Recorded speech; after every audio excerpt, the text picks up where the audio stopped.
नमस्कार दोस्तों, हमारी आज की कहानी है। बेडरूम में प्रवेश करते हुए राधिका बोली, सुनो, मुझे गहने कुछ कम लग रहे हैं।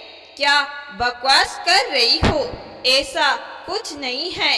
1 साल बाद देखा है तो ध्यान नहीं होगा।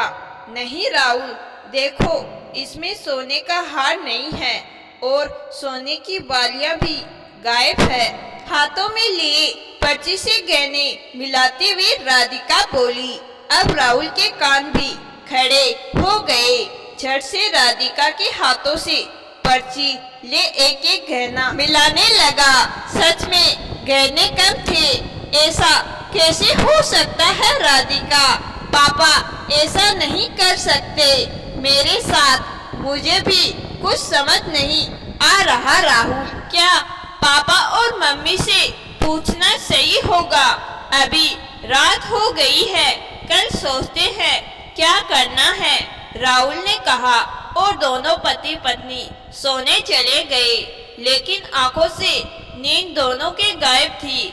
राहुल और राधिका घर से दूर दूसरे शहर में रहते थे और राहुल का परिवार, जिसमें उसके मम्मी पापा, भाई और भाभी और राहुल की छोटी बहन, सभी गांव में रहते थे। राहुल और राधिका की शादी को 3 साल हुए थे। शादी के समय राधिका को उसके मायके से बहुत सारे गहने चढ़े थे।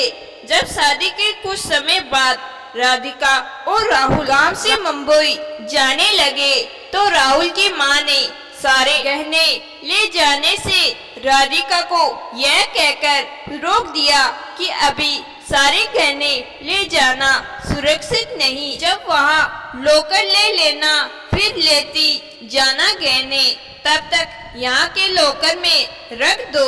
राधिका और राहुल को भी माँ की बात जायज लगी। कुछ डेली पहने जाने वाले गहने ले बाकी राधिका ने अपनी सासू माँ को दे दिया रखने को। बचपन से ही राधिका की आदत थी हर चीज को सलीके से रखने की। सारी रसीदें सब कुछ सहज कर राधिका रखती थी कि कब किसकी जरूरत आन पड़े। अपने गहने का भी यही सोचकर कि याद रहे कौन से गहने किसने दिए मुंह दिखाई में और कौन से मायके से मिले, उसने लिखकर पास में रख लिया। मुंबई जाकर राहुल और राधिका अपनी नई गृहस्थी बसाने में लग गए और 1 साल बाद वापस गांव आना हुआ। इस बार राधिका को अपने मायके भी जाना था तो उसने गहने लोकर से निकलवाने को सासू माँ को बोल दिया। लिस्ट के कारण जब गहने आए तो राधिका को पता चल गया कि गहने कम हैं। करवटे बदलता राहुल भी यही सोच रहा था कि अगर लिस्ट ना होती तो शायद 2 बालियां और एक सोने का हार गायब है ये पता भी ना चलता, क्योंकि इतने गहनों से 1-2 गायब भी हो तो क्या याद रहता है। हो सकता है पापा ने कहीं और रख दिया हो। रात भर राहुल खुद को दिलासा देता रहा।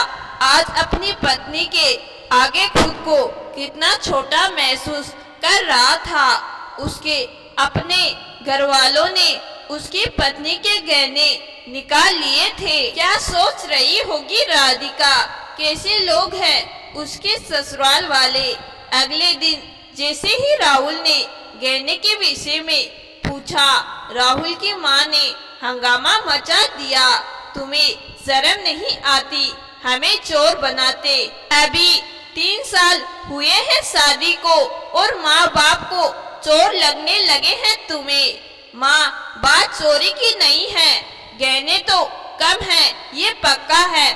मैं तो बस पूछ रहा हूँ। परेशान हो राहुल ने कहा। बात बढ़ती देख राहुल के पापा ने राहुल को कहा, जरूर कोई भूल हुई है राहुल बेटा, क्योंकि तुम्हारी शादी के पहले ही मैंने लोकर के लिए अप्लाई कर दिया था और मुझे लोकर मिल भी गया था। क्योंकि मैं खुद दोनों बहुओं के गहने साथ रखने के पक्ष में नहीं था।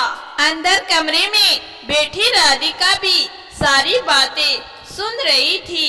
बात बढ़ती देख और रिश्ते में दरार ना आ जाए ये सोचकर राधिका ने राहुल को चुप रहने का इशारा कर दिया। आखिर माता पिता से एक दो गहने के लिए लड़ना किसी भी दृष्टिकोण से उचित नहीं था। उदास मन से राहुल और राधिका चुप्पी लगाकर रह गए। वहीं राहुल के पापा ने लॉकर की चाबी राहुल को सौंप दी और राधिका के गहनों की जिम्मेदारी भी राहुल को ही सौंप दी।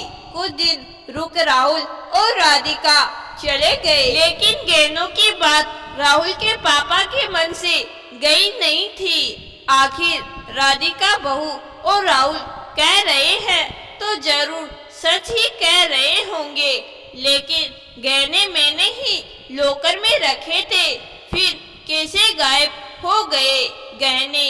इसी उधेड़ बुन में कुछ समय बीत गया। एक दिन राहुल की माँ कहीं बाहर गई हुई थी और राहुल के पापा को किसी कागजात की जरूरत पड़ी। अलमारी में ढूंढते ढूंढते उनकी नजर कपड़ों के पीछे रखे डिब्बे पर चली गई। जैसे ही उन्होंने डिब्बा खोला दंग रह गए। अंदर वही सोने का हार और बालियां पड़ी थी। धड़म से वहीं बैठ गए। राहुल के पापा बोले, ये क्या अनर्थ कर दिया। राहुल की माँ अपने बच्चों का विश्वास खो दिया। इन गहनों के लिए ऐसा क्या दिखा तुम्हें इन गहनों में?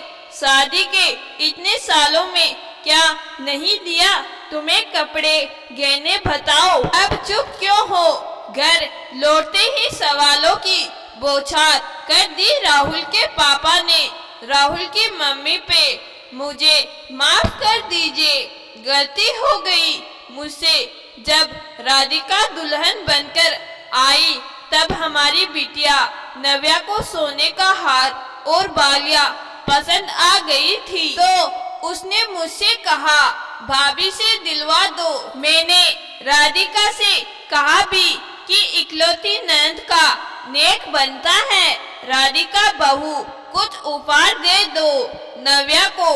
तो उसने एक हल्की सी सोने की चेन पकड़ा दी नव्या को। आपने जब राहुल और राधिका के जाने के बाद अलमारी में गहने रखे तो जिद कर नव्या ने मुझसे निकलवा लिए कि इतने सारे गहनों में क्या याद होगा भाभी को।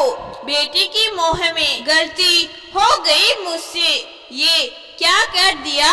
राहुल की माँ तुमने नव्या की मांग ही नाजायज थी। नव्या के हक के गहने मैंने पहले ही उसकी शादी में दे दिए थे और ये तो राधिका के पापा के दिए गहने थे जिसपे सिर्फ राधिका और राहुल का हक था। तुमने आज मुझे मेरे बच्चों के सामने शर्मिंदा कर दिया। राहुल की माँ बाप और बच्चों के बीच सबसे कीमती चीज विश्वास होती है और आज आपके कारण वो मैंने खो दिया।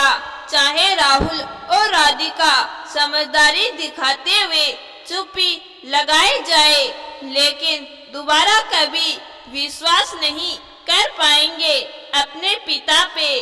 आज एक पति का विश्वास भी टूट गया अपनी पत्नी से, जिसे अपनी बेटी की जिद अपने पति के मान सम्मान से ज्यादा प्यारी लगी। आज बेटी के मोह में जो गलती राहुल की मां ने की उसका खामियाजा राहुल के पिता चुका रहे थे। अपने बेटे बहू का विश्वास खोकर कहते हैं संसार में सबसे बड़ी कीमती चीज विश्वास होती है, जो एक बार खो जाए तो वापस नहीं मिलती। कुछ ऐसा ही हुआ भी, चाहे राहुल और राधिका ने वापस इस बात की जिक्र ना की हो या फिर राहुल के पापा ने भी अपनी पत्नी और बेटी की गलती को अपने बेटे बहू से छिपा लिया हो, लेकिन विश्वास और दिल तो दोनों ओर से टूटा था, एक बेटे का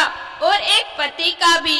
दोस्तों, लालच कभी कभी बड़ी गलतियां करा देता है और जिसका पछतावा और खामियाजा जिंदगी भर चुकाना पड़ता है। तो दोस्तों, आज की कहानी आपको जरूर पसंद आई होगी। कहानी पसंद आई है तो कहानी को लाइक और चैनल को सब्सक्राइब जरूर करिएगा। धन्यवाद।